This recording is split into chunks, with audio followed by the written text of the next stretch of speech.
बड़ी खबर यह है कि 3 परमाणु संयंत्रों पर हमले के बाद ईरान का खून खौल उठा और वो अब अपनी घातक मिसाइलों से इजराइल की बर्बादी की इबारत लिख रहा है।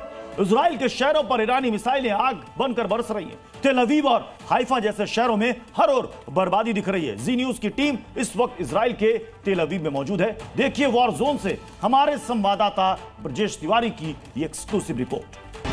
ईरान के हमलों से दहल उठा इजराइल, तस्वीरों में तबाही, जी न्यूज पर लाइव गवाही।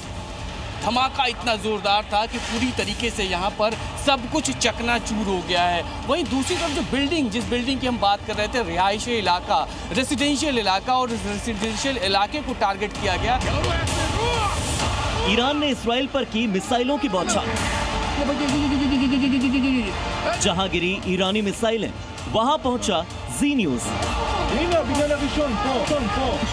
यहाँ पे आपको सायरन बजेगा और सायरन बजने के बाद जो यहाँ पर शेल्टर्स बनाए गए हैं, जो बंकर्स बनाए गए हैं, वो यहाँ पर लोग यहाँ पर इकट्ठे होने शुरू हो गए हैं। तेल अवीव और हाइफा में बज रहे हमलों के सायरन।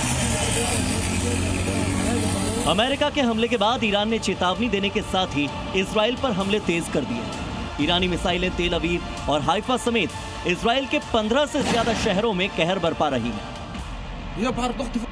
इन तस्वीरों को देखिए और अंदाजा लगाइए कि ईरानी मिसाइलें किस हद तक इजराइल में इमारतों को जमींदोज कर रही हैं। ईरानी हमलों के बीच जी न्यूज संवाददाता ब्रजेश तिवारी भी तेल अवीव में ही मौजूद है।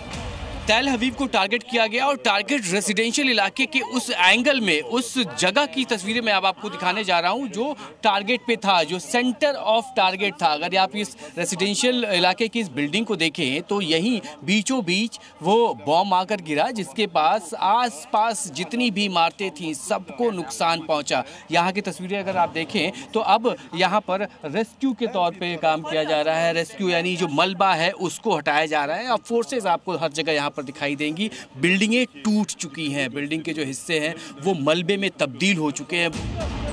हमलों के बाद मची तबाही के बाद तेल अवीव में रेस्क्यू अभियान चलाया जा रहा है। ईरानी मिसाइलें और बम से बर्बाद हुई बिल्डिंग्स का मलबा हटाया जा रहा है। यूएस के हमले के बाद लगातार इस बात का कयास लगाया जा रहा था कि अब ईरान रिटेलिएट करेगा और रिटेलिएशन हुआ। फिलहाल मैं जिस इलाके में मौजूद हूँ वहाँ की तस्वीर देखिए। तेल अवीव से तकरीबन 8 किलोमीटर दूर का ये पूरा इलाका, और यहाँ पर आज सुबह जब बॉम्बार्डिंग की गई, जब मिसाइल्स यहाँ पर दिखे तो उसके बाद इन इलाकों में यहाँ पर आके मिसाइल्स गिरे, रॉकेट्स यहाँ पर गिरे, अटैक किया गया था। और उसके बाद अगर आप यहाँ की बिल्डिंगों को देखें तो भारी नुकसान, रिहायशी इलाका, रेसिडेंशियल इलाका। हालांकि लगातार इजराइल इस बात को कह रहा था कि उनके रेसिडेंशियल इलाके पे अटैक किए गए, और ये तस्वीरें साफ बताती हैं। तस्वीरों में अगर मैं दिखाऊं आपको तो यहाँ से आगे चलते रहिए, और यहाँ पे चूंकि अब सफाई का भी काम किया जा रहा है, पूरी तरीके से इलाके को साफ कर दिया जाएगा। लेकिन इस बीच जो आसपास की पूरी बर्बादी अगर आप देखें तो दुकानें यहाँ पे थी, यहाँ पे तमाम शोरूम्स थे, उनको टारगेट किया गया, निशाना बनाया गया, और जोरदार, इतनी जोरदार आवाज़ थी कि आवाज़ के बाद कांच कि जो शीशे थे, जो शीशे टूट गए। टूटने के बाद जो घर है यहाँ पे, एक बार फिर से मैं आगे बढ़ने की कोशिश करके दिखाता हूँ आपको कि कितना बड़ा, कितना विध्वंसक ये पूरा नुकसान है। सामने जो आप घर देख रहे हैं, फ्लैट देख रहे हैं, उन फ्लैटों की तस्वीर देखिए, हालात देखिए। जो फ्रंट पोर्शन है, जो शीशे, बालकनी जो बनी हुई है, उनको नुकसान पहुंचाया गया है। और ये पूरा रेसिडेंशियल इलाका है। रेसिडेंशियल इसलिए मैं बार बार कह रहा हूं क्योंकि जहां तक आपकी नज़र यहाँ पर जाएगी, हर तरफ आपको रेसिडेंशियल फ्लैट्स दिखाई देंगे, मकान दिखाई देंगे,